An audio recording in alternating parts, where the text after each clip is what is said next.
Euh, Bonne nouvelle, le président Volodymyr Zelensky a organisé une rencontre avec la presse africaine, du moins les représentants de la presse africaine à Kiev.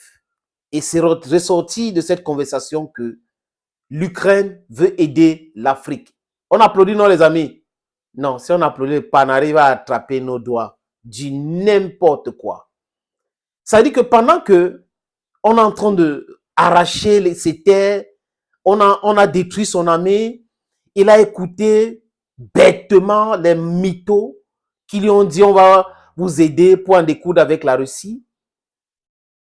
Pendant que certains leaders africains qui sont allés là-bas avec des vassaux comme Macky Sall, Ouattara, pour parler du plan africain pour la paix, ces messieurs les avaient manqué de respect, ils humiliaient même à la limite.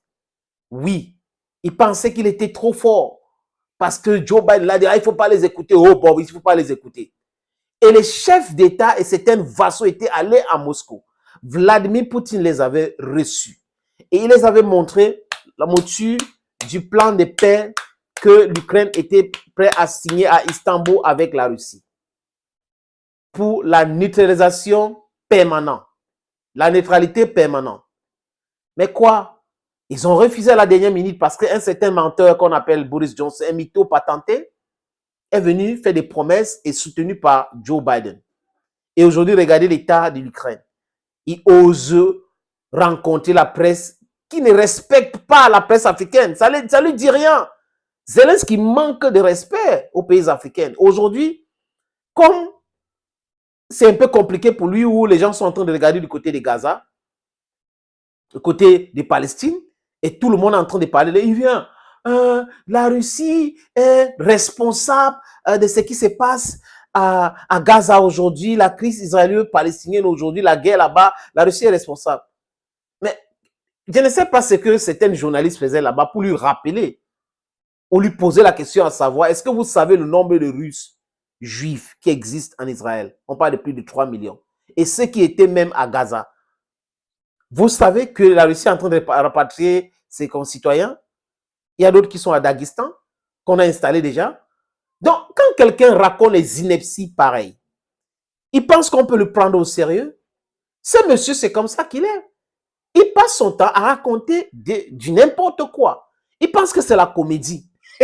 Aïe, gérer un pays, ce n'est pas gérer ta maison de production. Non, ce n'est pas des scènes de théâtre. La diplomatie, ce n'est pas cela. Ce n'est pas des accusations fallacieuses, bidons.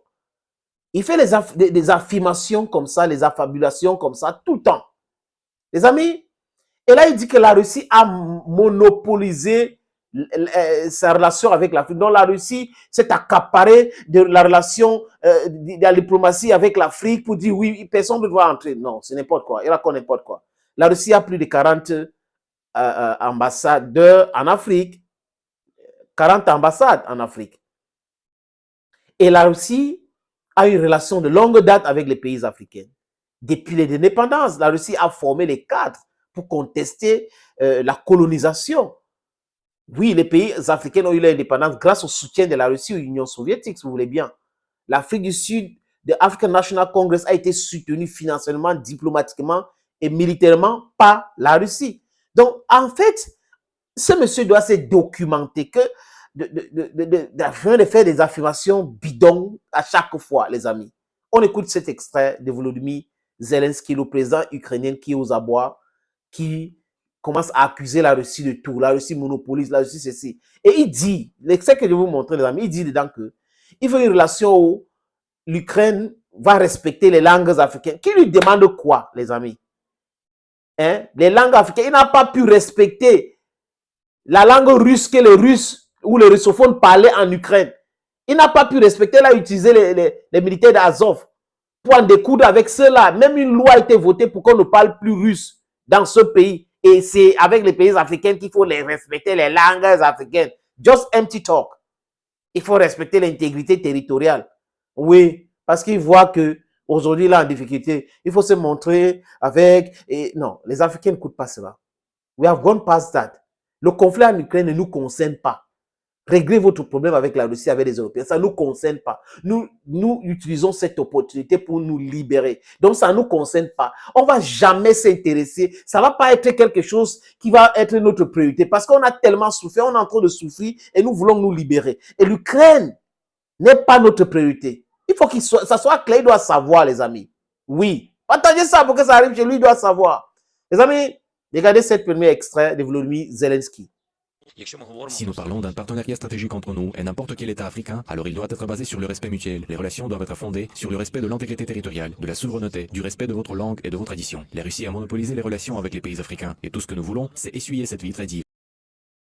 Voilà, c'est lui, le président d'une partie de l'Ukraine. Parce que bon, quand il est arrivé au pouvoir, l'Ukraine était l'Ukraine. Et aujourd'hui, l'Ukraine n'est plus l'Ukraine parce qu'il y a plus de 17%, d'autres parlent de 20-25%, d'autres parlent de 17,5% de territoire utile, important, industriel. Melitopol, Sébastopol, Mariupol, Melitopol, j'ai déjà parlé de Melitopol, qui sont déjà partis, les amis. Là où il y a le poumon industriel de l'Ukraine, il a fait, c'est-à-dire que un cadeau à la Russie juste parce qu'il voulait écouter des Européens, il voulait écouter des Américains pour affaiblir la Russie. Et aujourd'hui, les Africains, on avait vu son ministre des Affaires étrangères qui dit, oui, nous allons aider l'Afrique. Aider l'Afrique, vous n'arrivez pas à vous aider vous-même. C'est l'Afrique que vous allez aider. Les amis, je vous suggère de regarder cet extrait. Il parle de blé ukrainien, vraiment de secteur agricole. Nous allons faire ceci. Vraiment, on a besoin de main-d'œuvre. Donc, les Africains vont quitter l'Afrique pour aller travailler dans les champs de blé en Ukraine. Et céréales ukrainiennes. On va aller travailler là-bas. C'est pour nous là-bas, n'est-ce pas? Ce n'est pas notre comment dire, habitude alimentaire. Le blé, ce n'est pas notre truc. Hein. Le pain, c'est juste dans les grandes villes. Et c'est l'habitude alimentaire qui a été installée par les colons qui étaient dans ces grandes villes. Dans les villages et d'autres, la majorité du peuple y vit. Et le pain, ce n'est pas le dada. Nous cultivons le manioc, la patate. On a beaucoup de choses. Il y a même la farine de patate, la farine de manioc chez nous. Donc, il laisse son histoire. Et quand il parle de 4 millions, on va importer, on va faire ceci en Afrique, ce n'est pas gratuitement. La Russie les a montré que leur narrative sur l'accord de céréales ukrainiennes était une fausse narrative. Et la Russie a envoyé des grains en Afrique à titre gratuit. Transportation gratuite. C'est de ça qu'il est question. C'est ça l'amitié. C'est les gens qui disent ce qu'ils font et font ce qu'ils disent. Pas les gens qui réunissent quelques correspondants en Europe, des médias africains pour les dire du n'importe quoi, les amis. Je vous suggère maintenant d'écouter Volodymyr Zelensky qui veut aider l'Afrique. Oui, quand la guerre va finir, où nous allons aider l'Afrique vraiment. L'Afrique a vraiment besoin de l'Ukraine. L'Afrique est tellement faible. L'Afrique attend seulement l'Ukraine pour son épanouissement. Si l'Ukraine n'est pas là, les Africains vont mourir de faim. Du gros n'importe quoi. Les amis, regardons ce dernier extrait. Chaque État a des directions précises et il y a des domaines qui commencent à peine à se développer et qui manquent de main-d'œuvre. Si nous sommes assez développés dans le domaine de l'agriculture et que nous pouvons être un garant, un ami, un partenaire stratégique des pays africains, c'est exactement dans cette direction que nous voulons être.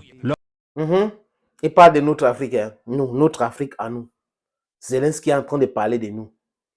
Nous sommes, c'est-à-dire que nous sommes chosifiés partout, tout le monde nous regarde. Et c'est pour cette raison que nous devons nous réveiller. Le combat doit continuer, les amis. Ne l'oubliez jamais. Nous devons continuer ce combat pour la libération de notre pays, l'Afrique. Parce qu'on n'a pas... Regardez comment l'Ukraine, de l'Afrique, c'est nous qui allons aider l'Ukraine, ce n'est pas le contraire. C'est nous qui allons aider l'Ukraine. Qui se calme là? On est en train de nous débarrasser des gens qui nous empêchent de se développer, des gens qui nous empêchent d'avoir notre indépendance monétaire, l'indépendance tout court. Quand on va finir de se débarrasser de ces gens-là, nous allons aider l'Ukraine. Quand on va finir de se débarrasser de la France, de l'Occident collectif, nous allons aider l'Ukraine. L'Afrique va les aider. On va leur donner la nourriture. On va leur donner tout ce qu'ils veulent.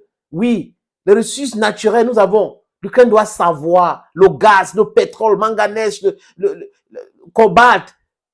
Tout ça là, on a ici en Afrique. Il n'y a aucun continent, aucun pays dans le monde qui a ça comme nous en Afrique. Attention, respectez-nous. Organisez vos trucs là avec vos journalistes. Laissez le nom de l'Afrique tranquille. Thank you, friends, and bye-bye.